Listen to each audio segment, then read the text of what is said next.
চলতি মাসে কুষ্টিয়ায় হত্যাকাণ্ডের পৃথক দুই মামলায় জাসদ সভাপতি হাসানুল হক ইনু ও সাবেক এমপি মাহবুবুল আলম হানিফের বিরুদ্ধে রায় ঘোষণা হতে পারে। দুপুরে আন্তর্জাতিক অপরাধ ট্রাইব্যুনালে সাংবাদিকদের একথা জানান চিফ প্রসিকিউটর আমিনুল ইসলাম। অভিযোগ নিরঙ্কুশ প্রমাণিত হয়েছে দাবি করে আসামিদের সর্বোচ্চ সাজা প্রত্যাশা করেন তিনি। জিএম মাহমুদের রিপোর্টে থাকছে বিস্তারিত।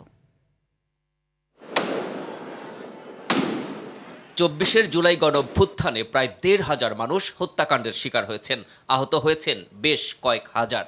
এই ঘটনায় পতিত আওয়ামী লীগ সরকারের ঊর্ধ্বতন নেতা সহ সংশ্লিষ্টদের বিচার চলছে আন্তর্জাতিক অপরাধ ট্রাইব্যুনালে। বিচারের ধারাবাহিকতায় বুধবার সম্পন্ন হয় কুষ্টিয়ায় ৬ জনকে হত্যাসহ ৩ অভিযোগে আওয়ামী লীগ নেতা মাহবুবুল আলম হানিফ সহ ৪ আসামির মামলায় যুক্তিতর্ক উপস্থাপন। বিচারিক প্রক্রিয়ায় এবার বাকি শুধু রায় ঘোষণা। আমরা ১৯ জন সাক্ষীর সাক্ষ্য নিয়েছি, প্রত্যেকেই তারা ঘটনার সমর্থন করেছে।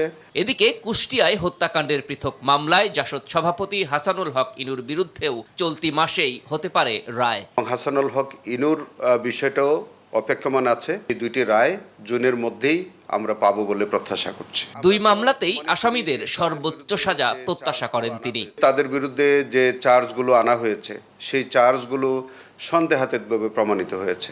আশা করি যে তাদের আইন অনুযায়ী সর্বোচ্চ শাস্তি হবে। অন্যদিকে ট্রাইব্যুনাল ১-এ নারায়ণগঞ্জে ১০ জনকে হত্যা মামলায় সাবেক এমপি শামীম ওসমান ও তার ছেলে সহ ১২ আসামির বিরুদ্ধে প্রথম দিনের সাক্ষ্য গ্রহণের মধ্য দিয়ে মামলায় আনুষ্ঠানিক বিচার শুরু হয়। GM Mahmud, RTV, Dhaka.